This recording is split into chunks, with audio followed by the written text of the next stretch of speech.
Iniciando contagem regressiva, Operação Trembão 2026. Iniciando em 3, 2, 1, iniciar.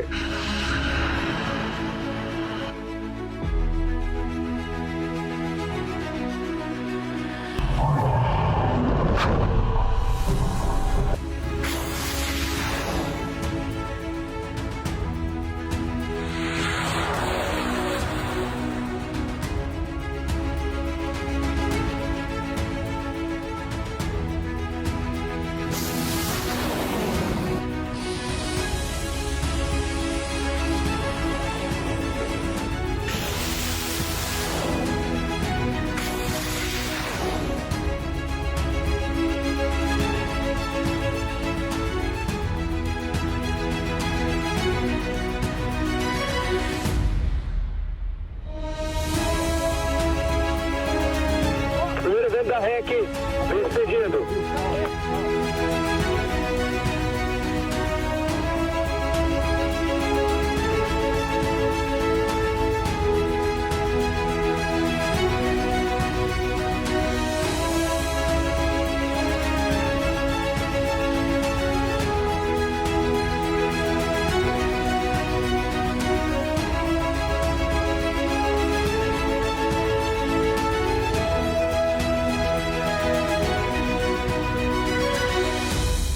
E a gente conversa agora com o pessoal da Bizu Space, a startup aqui de São José dos Campos, que nós já mostramos aqui no nosso programa anteriormente. Eles conseguiram um feito dentro do Programa Espacial Brasileiro, o lançamento do primeiro foguete movido completamente a propelente líquido. Esse lançamento aconteceu no finalzinho de maio, na cidade de Virgínia, aqui perto do Vale do Paraíba, vizinha de Serra Verde, conheço lá bem.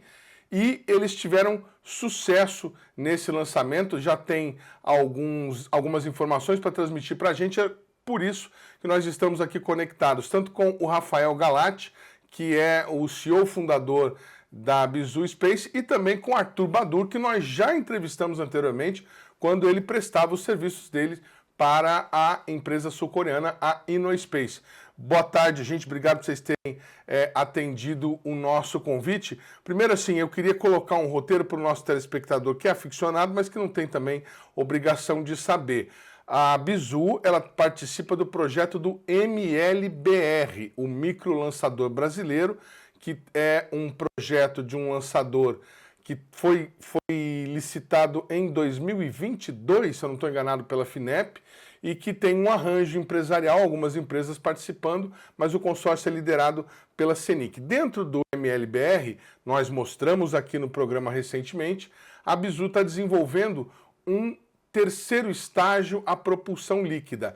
E no último Space BR Show, o Rafael nos apresentou o Arion, o motor foguete que está sendo desenvolvido e que integrado com todo o estágio se configura no Atlas. Esse Arion, ele tem um financiamento da FINEP, recebeu recentemente um aporte de 25 milhões. Bom, dito isso, gente, onde que esse novo foguete de treinamento, o Perseu, se insere? Qual é o motor que foi usado e por que vocês decidiram fazer esse teste, partir para esse lançamento? Obrigado, aí a escolha do porta-voz fica com vocês. Eu vou só fazer primeiro uma pequena correção. Você falou que Fica à vontade. Eu era CEO e fundador, eu sou CFO, é diretor financeiro. Perdão. Sem Falei problema. CEO é CFO, ok. Isso. E o Arthur o nosso diretor executivo hoje, é o CEO.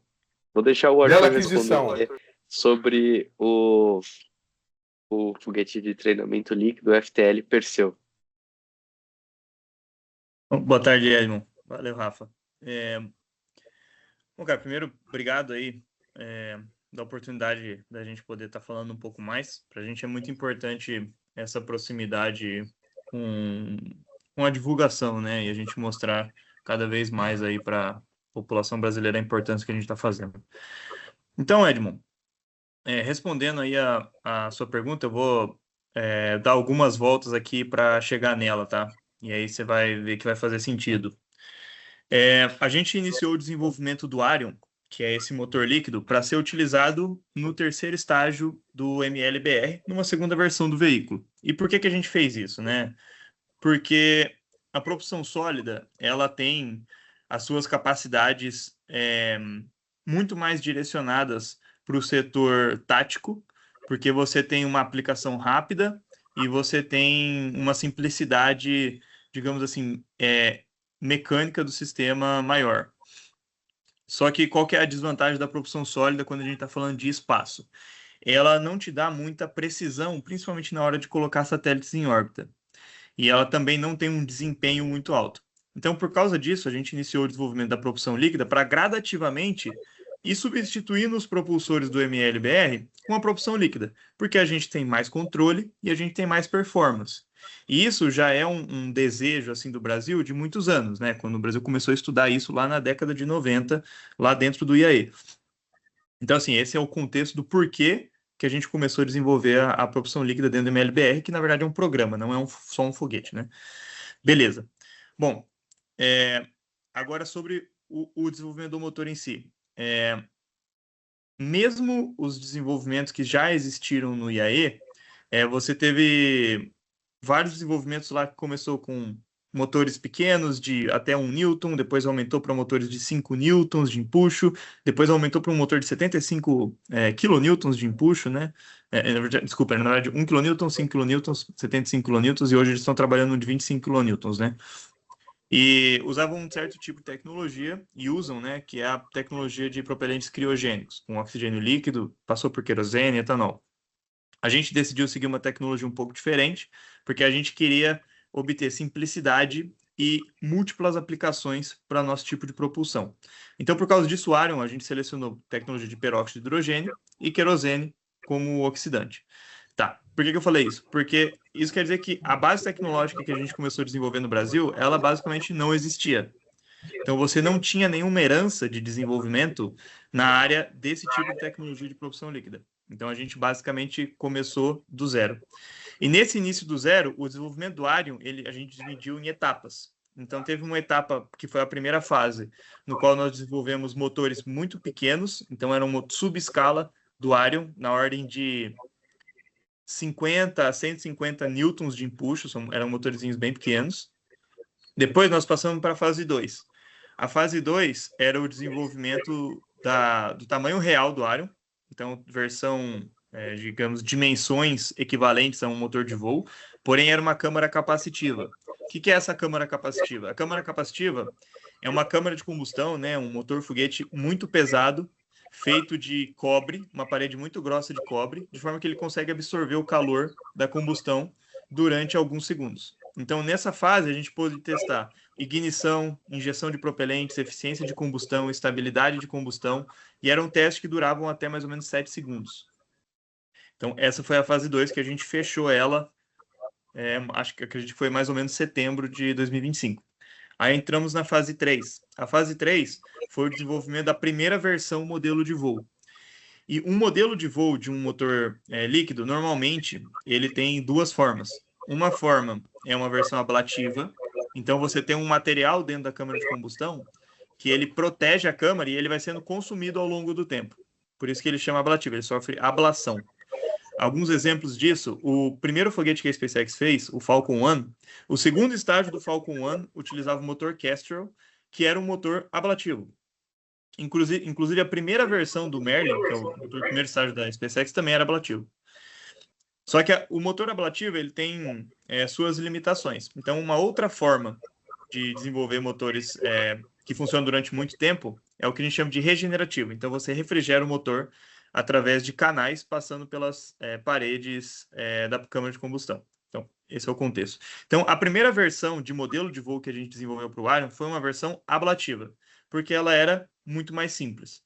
Então, isso foi o início que a gente até chamou a missão de Missão DEB, né? Ela começou no final de 2025, essa missão, lá por outubro, novembro, e foi consolidada em janeiro. E qual que era a ideia, né? O FTL. Primeiro, o foguete, nós somos uma empresa de foguete, né? Então, uma empresa de foguete, ela tem que lançar foguete, né? É o básico de uma empresa de foguetes. Então, a primeira coisa é, a gente queria ter um sistema que nos permitisse estar o tempo todo desenvolvendo novas tecnologias e testando isso em voo, e também trabalhando cada vez mais na nossa operacionalidade para lançamento de foguetes. Porque um dia a gente vai ter que operar foguetes maiores, um dia a gente vai ter que fazer o carregamento do motorário no terceiro estágio do MLBR, e tudo isso a gente precisa treinar antes. Porque aquilo que você precisa aprender para fazer, às vezes você tem que aprender fazendo. Então, a gente começou a desenvolver o FTL com essa mentalidade. E qual foi o motor usado no FTL? E é o motor oficial dele. É a versão ablativa do Arion, que não é a versão que vai voar no FTL. No MLBR. A versão do MLBR vai ser o próximo passo, que é uma câmara regenerativa. Eu acho que trouxe esse contexto para explicar passo a passo o que foi a propulsão do FTL, né? Perfeitamente. Bom, a gente está aqui com algumas informações sobre a medida do Perseu, 4,5 metros de comprimento, é isso mesmo? E com uma capacidade, não nesse voo, porque vocês usaram uma carga de propelente reduzida, mas uma capacidade, quando plena, de 10.000 metros de altitude, 10 quilômetros de altitude. Nós estamos colocando na tela nesse momento a última imagem que a gente tem do Rafael, lá na Space BR Show, mostrando o Arion que ele nos diz lá naquela entrevista, que é em tamanho real. Esse FPL usou aquele tamanho de motor com aquela tubeira que você nos mostrou, Rafael? Aquela tubeira que o Rafa mostrou para vocês lá na feira, aquela é a tubeira que a gente chama de vácuo. Aquela tubeira, ela vai ser usada no MLBR. Embora a câmara de combustão seja a mesma, a parte da tubeira de expansão, que vai até uma razão de expansão bem alta, ela é só para a versão de vácuo. Para a versão do FTL, a gente usou o motor com a tubeira reduzida, que é só na versão do nível do mar. Então, a expansão dela é pequenininha. Muito bacana. E esse voo que vocês fizeram agora, esse lançamento, é feito lá em Virgínia. Aliás, tem que fazer menção, mais uma vez, a sagacidade do escolho. O nome da missão, Missão Trembão. Foi a missão que a gente já falou sobre isso no programa da Bizu, a maneira como eles batizam as operações. Inclusive, nós falamos da Operação Pururuca, se eu não estou enganado, naquela oportunidade. E agora eles fizeram a missão Trembão. Nessa missão, vocês conseguiram dados de telemetria? Teve alguma coisa que vocês conseguiram trazer para solo, para estudar depois? Qual foi a altura atingida, por exemplo? Teve bastante coisa, Edmund. Inclusive, a gente fez como era um primeiro lançamento, a gente fez isso só para nós, né, e familiares, mas a gente fez até uma live fechada, no qual divulgou a câmera de bordo do foguete com transmissão em tempo real para quem estava assistindo de casa, para as nossas famílias aí, né? Mas explicando diretamente sobre os dados que você perguntou, né? Então, vamos lá. Uma coisa legal sobre o foguete que usa propelente líquido é que o foguete ele só é carregado na hora do lançamento, né? Então você está o tempo todo trabalhando ali, não está com propelente, ele é totalmente seguro. Só que a outra coisa quer dizer que, igual no seu carro, às vezes você coloca só R$30 de combustível, às vezes você enche o tanque e coloca 200, 300, o foguete líquido é a mesma coisa. Então você não precisa encher o tanque se você não quiser, desde que você tenha análise de segurança que voar com menos propelente vai ser seguro para ele. Então, a versão do foguete que voou é a mesma versão capaz de chegar a 10 km. Só que, em vez da gente encher o tanque a 100%, a gente encheu o tanque a 20%, 25% mais ou menos. Porque a área de lançamento que a gente tinha para lançar, ela é pequena. Então, quanto mais alto o foguete vai, mais longe ele vai. A gente tem um certo limite de apogeu ali naquela região, que a gente não consegue lançar mais do que 1.300, 1.400 metros de altura. Então, assim, esse é o contexto de como foi essa operação. Então, a gente dimensionou para o foguete chegar aproximadamente a 1.300 metros de apogeu, e ele chegou a 1.280 aproximadamente. A gente tinha 3 sistemas redundantes para medida de altitude, né? Que tem outros dados que são medidos também, mas a gente tinha altímetro, que a gente desenvolveu in-house, a gente tinha sistema de navegação, que usava cálculo de trajetória a partir de dados inerciais, e a gente tinha GPS. Então, os 3 ficaram todos muito próximos, dentro dessa faixa aí dos 1.270, 1.280 metros. E aí, sobre transmissão, né, de dados, a gente tinha, sim, 2 tipos de telemetria no foguete. Um que era uma telemetria usando a frequência de banda S, que é para transmissão de dados, inclusive para quando a gente for fazer operação em centros de lançamento. E nesses dados, a gente transmitia dados de navegação, a gente transmitia dados de saúde do foguete e a gente transmitia dados de desempenho da propulsão. Então, alguns exemplos, por exemplo, que a gente estava todo o tempo todo monitorando. Pressão e temperatura dos tanques, pressão da câmara de combustão, temperatura dos propelentes nas linhas, pressão dos propelentes nas linhas, pressão do cilindro de gás inerte. Todos esses dados de saúde de foguete, digamos assim, estavam sendo transmitidos em tempo real. Então, navegação e dados de saúde do foguete. E a segunda parte de telemetria que a gente tinha, que ela era separada, era uma telemetria só para a câmera de bordo. Então, essa era um outro sistema que a gente teve que fazer para a gente ter o vídeo de bordo do foguete, né? Muito bacana. Quanto tempo durou o voo, essa live? Eu não sei se vocês conseguiram transmitir para os seus parentes as imagens online do voo. Talvez as imagens só na recuperação do foguete. Mas quanto tempo durou o voo do apogeu até vocês conseguirem recuperar a carga? Não, deu para transmitir, inclusive pegando ele subindo. Toda a fase ascendente e descendente do foguete. Deu algumas falhas durante a subida. A gente acredita que talvez pode ter tido algum problema de mau contato na câmera. Então, até no vídeo que a gente publicou, tem as imagens de bordo. Você vê que a imagem, às vezes, ela dá umas piscadas. Mas o pessoal conseguiu acompanhar em tempo real. E com relação ao tempo de voo, eu acredito que na subida, foi bem rápida a subida. Foi da ordem de 10 a 18 segundos. Isso. E aí a descida ela é um pouco mais lenta que isso, da ordem de 1 minuto, 2 minutos. Porque aí ele desce com paraquedas, né? Bem mais devagar. Muito bacana. Só para o nosso telespectador que não não tem familiaridade, a recuperação não se trata do caso dos foguetes SpaceX, por exemplo, ou o chinês agora. O foguete não dá ré. Eles têm um sistema de paraquedas. É isso que eu tô falando, não estou falando bobagem, né? É isso mesmo. Não, e apenas pro... Perfeito, Arthur. Obrigado, desculpa te interromper. E apenas para a gente não deixar passar, só para ficar claro, uma vez me deram uma explicação que eu acho que é ótima para quem não tem familiaridade. O propelente sólido é como se fosse um palito de fósforo. Piscou, ele queima e aí ele acaba. O propelente líquido, você tem uma espécie de uma bomba injetora que manda combustível, ele voa mais rápido, diminui a velocidade e tudo mais. E no caso, você falou de 2 informações que eu particularmente não estou familiarizado. O ablativo, o combustível, a queima, corrói o foguete por dentro, seria esse o caso? E aí vocês têm um que tem, o próximo vai ter sistemas de refrigeração, como se fosse uma serpentina? Vou pegar aqui só para mostrar, ficar mais fácil. Com relação ao primeiro, o ablativo, imagina assim, eu vou simplificar bastante para ficar mais fácil de entender. Imagina que o motor é como se fosse um tubo metálico, certo? Só que o propelente líquido, ele entra dentro desse tubo e ele queima. Só que a temperatura de combustão dos propelentes líquidos, ela pode ultrapassar os 3.000 graus Celsius, dependendo da combinação de propelente, claro. Só que nenhum metal aguenta isso. Então você precisa, de alguma forma, reduzir a temperatura que esse tubo seu está chegando, entendeu? E aí, uma das formas é você fazer um material ablativo, que esse material vai ser consumido. Então, imagine que você colocou um outro tubo dentro desse, que ele é feito de um material que vai sendo consumido ao longo da queima. Só que ele queima muito devagar. Ele resiste muito bem à temperatura, mas ele não aguenta. Aonde que é utilizado o material ablativo? Em cápsulas de reentrada.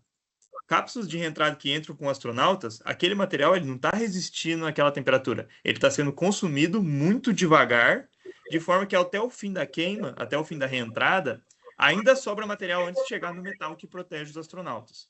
É a mesma coisa dentro da câmara de combustão. Esse é o ablativo. Já o regenerativo, ele é um pouco diferente. Eu trouxe uma câmera aqui para mostrar. Então, que bacana.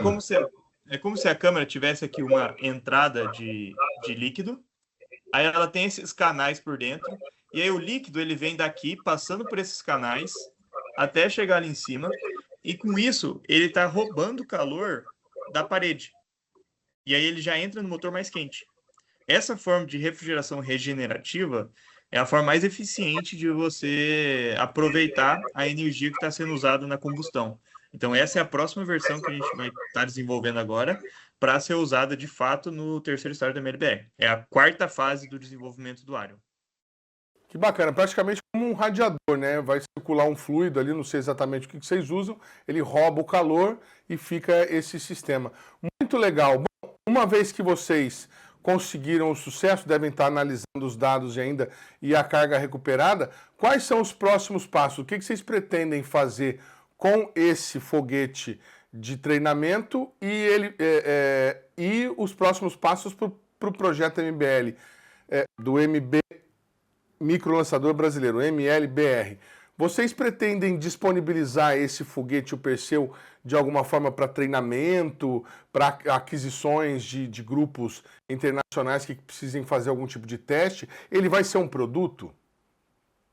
O nosso próximo passo direto que a gente vai fazer agora, a gente vai se preparar para fazer uma campanha de lançamento no qual a gente vai lançar o FTL cheio.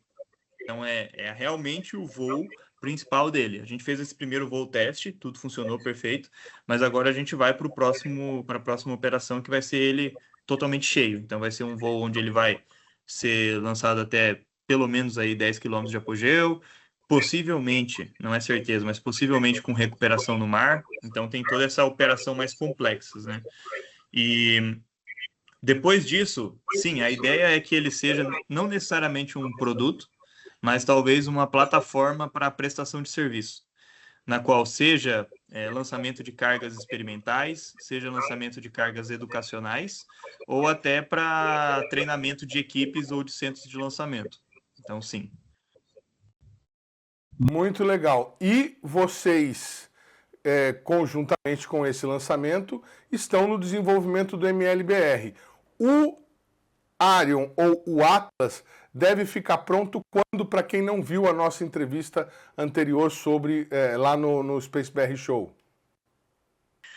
Olha, o desenvolvimento do Atlas, o Arion, o motor foguete faz parte dele, né? Mas agora a gente vai fazer o desenvolvimento de todos os outros subsistemas do Atlas, que inclui sistema de controle de reação, inclui gimbal, que é controle vetorado de motor líquido, inclui os tanques, inclui sistema de pressurização, sistema de management de propelente em microgravidade.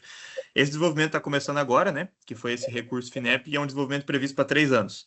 Então, começando agora, nossa expectativa é ali, início de 29, meio de 29, está pronto para voar no MLBR com o Atlas. Na segunda versão do MLBR já teria motor pronto ali perto de 29, 30.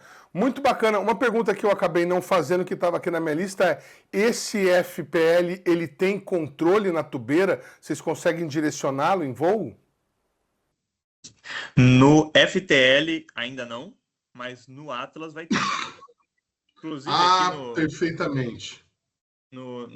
Nessa parte aqui, você consegue ver que a câmara de combustão ela já tem os engates aqui para a gente colocar os atuadores. Então, no Atlas, realmente vai ter todo esse controle, mas o FTL, ele não precisa disso. Então, como ele não precisa, ele não tem. E o FTL, ele tem capacidade de levar alguma carga, não? Ele tem capacidade, ele tem uma das seções dele, se você ver lá nas fotos, tem uma seção que está com a bandeira do Brasil. Aquela seção é uma seção que a gente disponibiliza justamente para levar cargas experimentais ou cargas educacionais. Então dá para levar sistemas que querem testar em voo ou até CubeSats para experimentos educacionais, e ela cabe lá o equivalente a um CubeSat 2U, até 2 kg de carga paga. Até 2 kg de carga paga. Bom, daria para levar talvez o mesmo experimento da Embrapa, que vai ser embarcado agora na missão Potiguar 2 com um VS-30, que é uma carga útil da Embrapa de algumas bactérias usadas no cultivo da soja, se eu não estiver falando bobagem. Gente, olha, eu quero agradecer mais uma vez a disponibilidade de vocês, a paciência de explicar e desejar sucesso para vocês aí no trabalho de vocês. A gente continua acompanhando tudo que a Bizu está fazendo, tá bom? Valeu, Edmund. A gente que agradece aí, cara. Como eu falei, esse trabalho que vocês fazem é muito importante para a gente. A gente acredita que fazer foguete não é só o foguete em si, né? Fazer espaço não é só o foguete em si, é, na verdade, mostrar para toda a população brasileira que isso é importante para a nossa nação. Obrigado aí, cara.